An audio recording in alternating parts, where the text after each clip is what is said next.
واحلل عقدۃ من لسانی یفقہوا قولی رب زدنی علما۔ نجاست کی قسمیں ہیں تو پیج نمبر 90 یہاں سے شروع ہوگا ہمارا۔ تو نجاست کی ہم قسمیں پڑھیں گے۔ یہ تو پتہ چل گیا کہ نماز پڑھنے کے لیے، قرآن پڑھنے کے لیے، عبادت کرنے کے لیے پاک رہنا ضروری ہے، چاہے وہ غسل کی حاجت ہو چاہے وضو کی ہو۔ تو اب یہاں پر ہم نجاست کی قسمیں پڑھیں گے۔ تو حقیقی، حکمی، غلیظہ اور خفیفہ، یہ جو ہے نجاست کی قسمیں ہیں۔ تو نجاست حکمی کسے کہتے ہیں؟ نجاست حکمی اسے کہتے ہیں جو بظاہر دیکھنے میں نہ آئے لیکن شریعت کا حکم ہونے کی وجہ سے ناپاکی مان کر پاکی حاصل کرنا فرض ہوتا ہے۔ اب اس کی بھی کیا ہے؟ دو قسمیں ہیں۔ نجاست حکمی کی بھی دو قسمیں ہیں۔ حدث اکبر بڑا، ہم کہتے ہیں نا کبیرہ گناہ، صغیرہ گناہ، تو اسی سے حدث اکبر یعنی غسل فرض ہونا، اگر بڑی نجاست ہے جس سے غسل جو ہے کرنا فرض ہو جائے اسے کیا کہتے ہیں؟ حدث اکبر کہتے ہیں۔ تو اس میں غسل کرنا کیا ہو جائے گا؟ فرض۔ پھر حدث اصغر، چھوٹی حدث، جیسے جس سے وضو فرض ہوتا ہے، یعنی غسل تو نہیں ہوتا لیکن وضو ہوتا ہے، تو اسے حدث اصغر کہتے ہیں، یعنی چھوٹی۔ تو نماز درست ہونے کے لیے حدث اکبر اور حدث اصغر دونوں سے پاک ہونا فرض ہے۔ یعنی نماز صحیح ہونے کے لیے اگر غسل کی حاجت ہے تو غسل کریں، وضو کی حاجت ہے تو وضو کریں، یہ دونوں کے بغیر نماز صحیح نہیں ہوگی۔ اب نجاست حقیقی، ابھی ہم نے حکمی پڑھ لیا، اب ہم حقیقی پڑھیں گے۔ نجاست حقیقی وہ ہے جو دیکھنے میں آتی ہے، حکمی کیا ہے؟ صرف حکم لگتا ہے، جیسے ریح کا نکلنا، اب اس میں حکم لگے گا کہ آپ کی وضو ٹوٹ گئی ہے۔ اسی طریقے سے حقیقی جو ہے نا یہ دیکھنے میں آتی ہے، شریعت نے اسے ناپاک قرار دیا ہے، اور ایسی چیزوں کو عموماً آدمی بھی ناپاک اور گندہ سمجھتے ہیں، جیسے پیشاب، پاخانہ، شراب وغیرہ۔ نجاست حقیقی کی دو قسمیں ہیں، جیسے حکمی کی ہم نے دو قسمیں پڑھے تھے، حدث اکبر اور حدث اصغر، اسی طرح حقیقی کی بھی دو قسمیں ہیں، نجاست غلیظہ اور نجاست خفیفہ۔ نجاست غلیظہ کیا ہے؟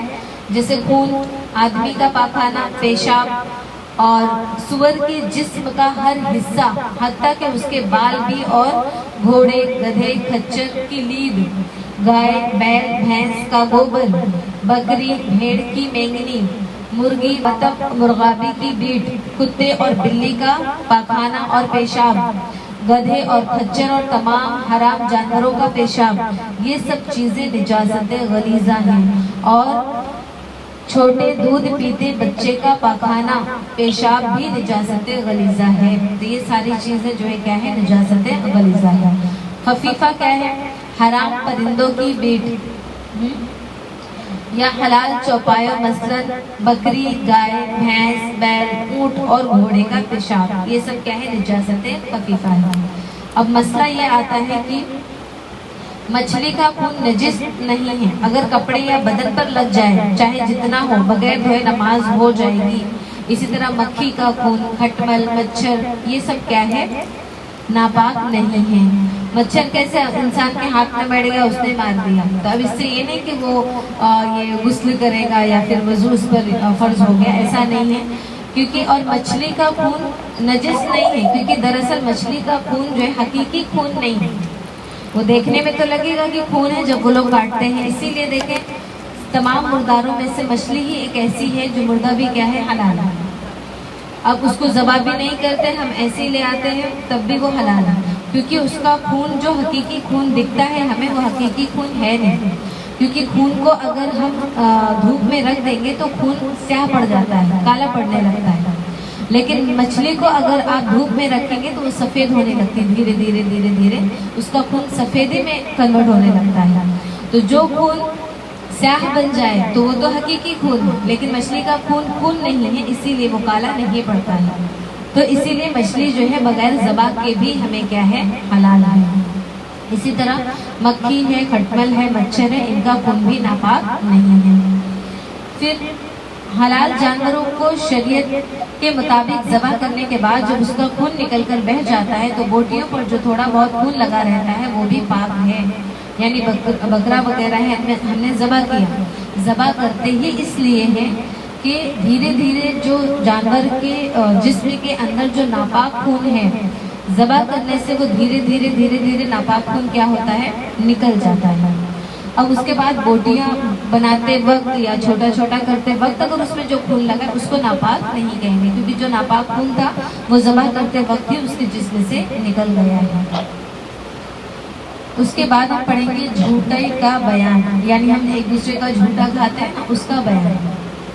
تو ہر آدمی کا جھوٹا پاک ہے، چاہے مرد ہو چاہے عورت ہو، چاہے مسلمان ہو چاہے غیر ہو، چاہے حیض ہو چاہے عورت ہے، جس پر غسل فرض ہے. اسی طرح ان سب کا پسینہ بھی پاک ہے. ہاں اگر منہ میں کوئی ظاہر نجاست مثلا خون لگا ہو، کوئی آدمی شراب پی کر آیا ہو یا کسی کو الٹی ہو رہی ہو، تو جب تک یہ چیزیں کلی کر کے پاک نہ کر دی جائیں تب تک یہ ناپاکی دور نہیں ہوگی.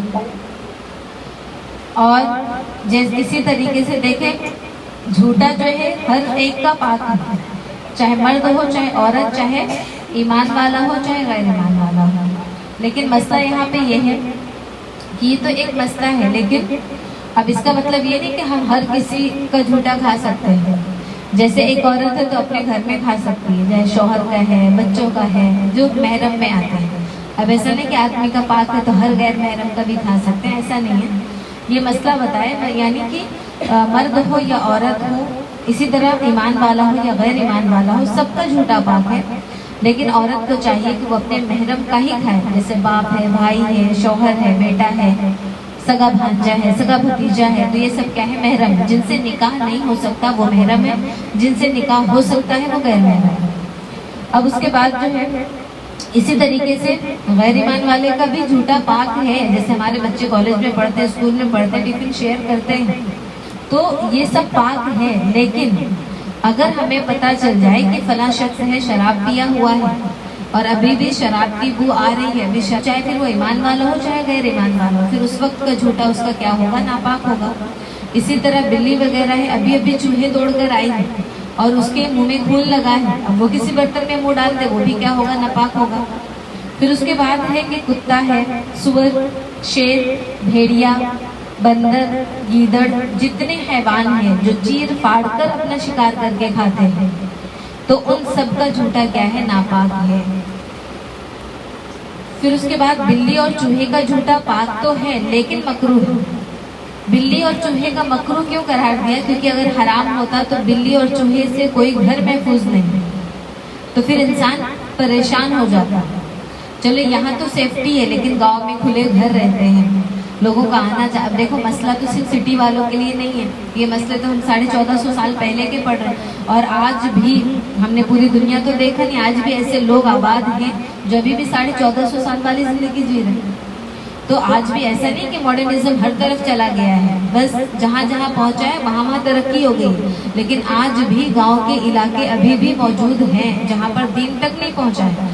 تو یہاں پر چوہے اور بلی سے ہم گھروں کو محفوظ نہیں کر سکتے، اسی لیے ان کا جو ہے جھوٹا مکروہ کہا گیا ہے. اگر بلی نے چوہا کھایا ہے اور فوراً آ کر برتن میں منہ ڈال دے تو برتن ناپاک ہو جائے گا، اور اگر برتن کے اندر کوئی چیز ہے تو اس کو پھینکنا پڑے گا.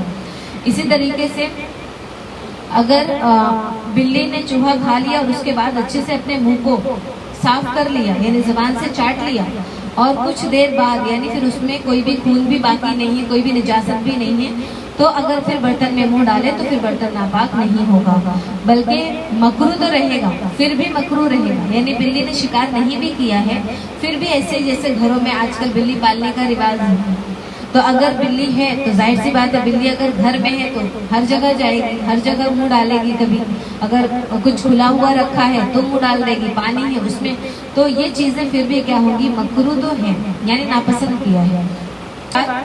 بلی کے جھوٹے پانی سے وضو کرنا درست ہے، لیکن اگر بلی کے جھوٹے پانی کے علاوہ بھی آپ کے پاس صاف پانی موجود ہے تو اس وقت آپ صاف پانی میں ہی کریں گے، بلی کے پانی سے وضو نہیں کریں گے. بلی کے پانی سے وضو ہو جائے گا اس وقت جب اس پانی کے علاوہ کوئی اور پانی نہ ہو.